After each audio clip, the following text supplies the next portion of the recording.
എല്ലാ വിദ്യാർത്ഥിനികൾക്കും പുതിയൊരു വീഡിയോയിലേക്ക് സ്വാഗതം. +1 സപ്ലിമെൻ്ററി ഇംപ്രൂവ്മെൻ്റ് എക്സാം റിസൾട്ട് കഴിഞ്ഞ ദിവസമാണല്ലോ പുറത്തു വന്നത്.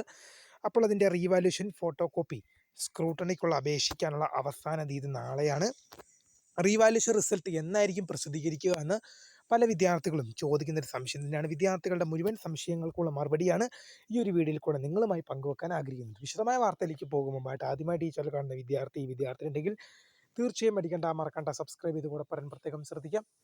സബ്സ്ക്രൈബ് ചെയ്തതിനൊപ്പം നോട്ടിഫിക്കേഷൻ ബെല്ലേക്കുള്ള ഓപ്ഷൻ എനേബിൾ ചെയ്യുക. ചാനലിലെ വീഡിയോസ് നിങ്ങൾക്ക് ഉപകാരപ്രദമാകുന്നുണ്ടെങ്കിൽ തീർച്ചയായും ഒന്ന് ലൈക്കും കൂടി ചെയ്യുക. അതുപോലെ നിങ്ങളുടെ സുഹൃത്തുക്കളിലേക്ക് ഷെയർ ചെയ്ത് കൊടുക്കാനും കൂടി പ്രത്യേകം ശ്രദ്ധിക്കുക. അതുപോലെ തന്നെ നമ്മുടെ ചാനൽ വാട്സപ്പ് ചാനൽ ജോയിൻ ചെയ്യാനുള്ള ലിങ്ക് നിങ്ങൾക്ക് വീഡിയോയ്ക്ക് തന്നെ ഡിസ്ക്രിപ്ഷൻ ബോക്സിൽ നൽകുന്നതായിരിക്കും. അപ്പോൾ നമുക്ക് തന്നെ വളരെ സുപ്രധാനവും വളരെ പ്രാധാന്യമറിയിക്കുന്ന വാർത്തയിലേക്ക് തന്നെ കിടക്കാം.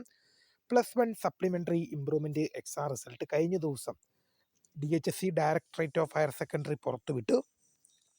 Higher secondary education DHSC higher secondary directorate പുറത്തുവിട്ടു.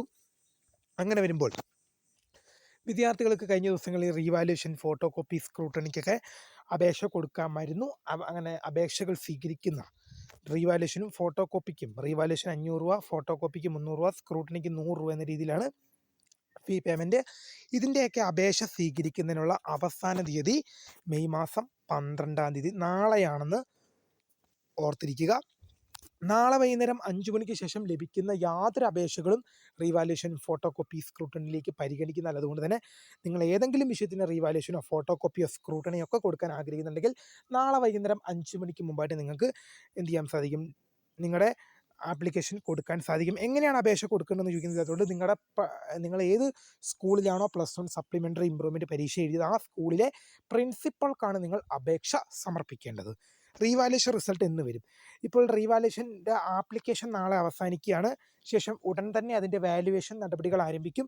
ശേഷം ഈ ഒരു മെയ് മാസം അവസാനത്തോടു കൂടി തന്നെ നിങ്ങൾക്ക് +1 സപ്ലിമെൻ്ററി ഇംപ്രൂവ്മെൻറ്റ് എക്സാം റിസൾട്ടിൻ്റെ റീവാല്യൂഷൻ റിസൾട്ടും ഈ ഒരു മെയ് മാസം അവസാനത്തോടു കൂടി തന്നെ പ്രതീക്ഷിക്കാം. കാരണം ഈ റീവാല്യൂഷൻ റിസൾട്ട് നിങ്ങൾക്കിപ്പോൾ ജൂൺ ആകുമ്പോഴത്തേക്കും ഡിഗ്രി പോലുള്ള അഡ്മിഷനും കാര്യങ്ങൾക്കും ഒക്കെ പോകേണ്ടതായതുകൊണ്ട് തന്നെ ഈ റീവാല്യൂഷൻ റിസൾട്ട് വൈകിപ്പിക്കാൻ DHSCക്ക് directorate of higher secondary education higher secondary ഡയറക്ടറേറ്റിന് കഴിയുകയില്ല. അതുകൊണ്ട് തന്നെ പ്രിയ വിദ്യാർത്ഥികൾ മനസ്സിലാക്കേണ്ട ഒരു കാര്യം എന്ന് പറയുന്നത് റീവാല്യൂഷൻ റിസൾട്ട് ഇപ്പോൾ നാളെ റീവാല്യൂഷനിലേക്കുള്ള അപേക്ഷ അവസാനിക്കും. റീവാല്യൂഷന് കൊടുക്കാനുള്ള ലാസ്റ്റ് ഡേറ്റ് നാളെ അവസാനിക്കും. അപ്പോൾ അങ്ങനെ നാളെ അവസാനിച്ച് കഴിഞ്ഞാൽ പിന്നീട് വിദ്യാർത്ഥികൾക്ക് ഇപ്പോൾ നാളെ 12-ാം തീയതി മറ്റന്നാൾ ഒരു 2 ദിവസത്തിനകം തന്നെ എന്ത് ചെയ്യും? അതിൻ്റെ വാല്യുവേഷൻ ഉൾപ്പെടെയുള്ള നടപടിക്രമങ്ങൾ ആരംഭിക്കും. സ്ക്രൂട്ടണിയുടെയും ഒക്കെ വാല്യുവേഷൻ നടപടിക്രമങ്ങളൊക്കെ ആരംഭിക്കും. റീവാല്യുവേഷൻ്റെ വാല്യുവേഷൻ നടപടികൾ ആരംഭിക്കും. ശേഷം ഒരു 5-6 ദിവസങ്ങൾ കൊണ്ട് തന്നെ അതിൻ്റെ വാല്യുവേഷൻ നടപടികൾ അവസാനിപ്പിച്ച് ടാബുലേഷൻ വർക്കുകളിലേക്ക് കടന്ന് ഒരു മെയ് മാസം അവസാനത്തോടു കൂടി തന്നെ നിങ്ങളുടെ റീവാല്യുവേഷൻ റിസൾട്ടും +1 സപ്ലിമെൻ്ററി ഇംപ്രൂവ്മെൻറ്റ് എക്സാം റിസൾട്ടിൻ്റെ റീവാല്യുവേഷൻ റിസൾട്ടും പ്രസിദ്ധീകരിക്കും. കാരണം നിങ്ങൾക്ക് ഡിഗ്രി പോലുള്ള അഡ്മിഷന് പോകേണ്ടതാണ്. അങ്ങനെ വരുമ്പോൾ ഈ റീവാല്യുവേഷൻ റിസൾട്ട് എന്ന് പറയുന്നത് വളരെ അത്യാവശ്യകരമാണ്. തീർച്ചയായും വിദ്യാർത്ഥികളുടെ മുഴുവൻ സംശയങ്ങൾക്കുള്ള മറുപടി എന്ന് ശ്രദ്ധിക്കുന്നു. അപ്പോൾ പുതിയ കാണുന്നവരുമായി founder of career for the career. Thanks for watching. By.